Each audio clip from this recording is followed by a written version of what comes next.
बच्चों 100 शब्द प्रति मिनट गति का डिक्टेशन दे रहा हूँ। Yes, start.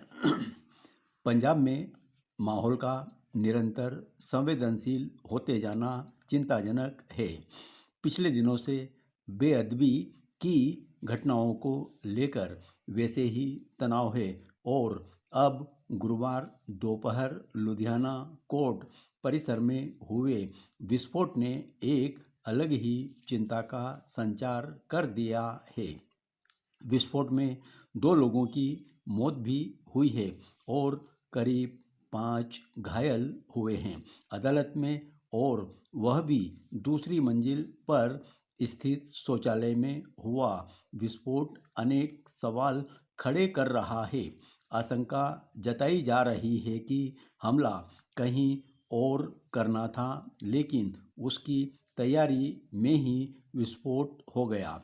यह किस तरह का विस्फोट है और विस्फोटक अदालत परिसर में कैसे लाया गया? क्या अदालत परिसरों में प्रवेश से पहले जांच का तंत्र इतना कमजोर है? असली साजिश क्या थी? सुरक्षा एजेंसियां जांच में जुट गई हैं। पूरे पंजाब में हाई अलर्ट जारी कर दिया गया है। यह घटना सबक है। देश में बाकी अदालतों को भी अपनी सुरक्षा चाक चौबंद करने पर गौर करना चाहिए।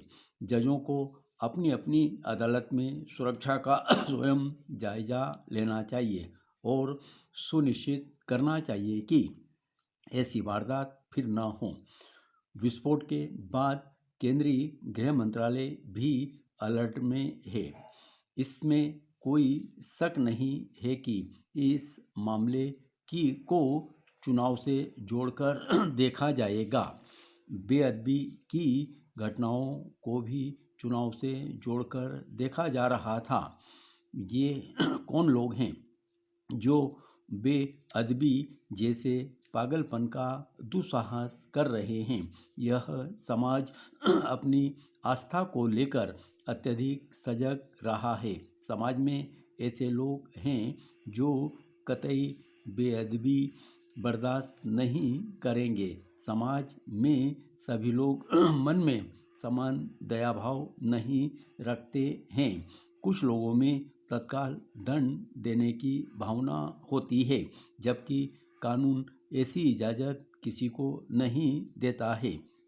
अतः जब भी आस्था का प्रश्न आए, हर किसी को सावधान रहना चाहिए। किसी की आस्था के प्रति बेअदबी का कोई भी कृत्य हैवानियत से कम नहीं है। सरकार और समाज दोनों की जिम्मेदारी है कि किसी भी तरह की बेअदबी को रोका जाए। लेकिन क्या इन घटनाओं का चुनाव से वाकई कोई संबंध है?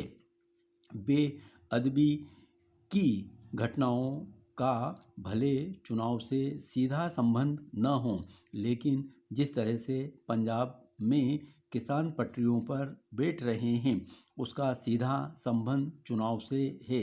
लगातार 4 दिनों से हजारों किसान जगह जगह पटरियों पर बैठे हुए हैं। किसान मजदूर संघर्ष समिति के बैनर तले प्रदर्शनकारी किसान ऋण माफ़ी, टोल से टैक्स माफ़ी व किसान आंदोलन के दौरान जान गंवाने वालों के लिए मुआवजा मांग रहे हैं। इन प्रदर्शनों के चलते 400 से भी अधिक ट्रेनों की आवाजाही बाधित हो चुकी है। चुनाव से ऐन पहले अपनी मांगें मनवाने की यह कोशिश आसानी से समझ में आती है। क्या पंजाब में किसान मांगे माने जाने तक पटरियों से नहीं उठेंगे? क्या यह आंदोलन और उसका तरीका सही है? सड़क पटरी पर बैठ जाने की प्रवृत्ति दुखद भी है और शर्मनाक भी। पंजाब सरकार का कर्तव्य है कि वह किसानों को संतुष्ट करे और अनावश्यक राजनीति न होने दें। उनकी जायज़ मांगों को मानकर और मुश्किल मांगों पर विचार का आश्वासन देकर भी समाधान निकाला जा सकता है।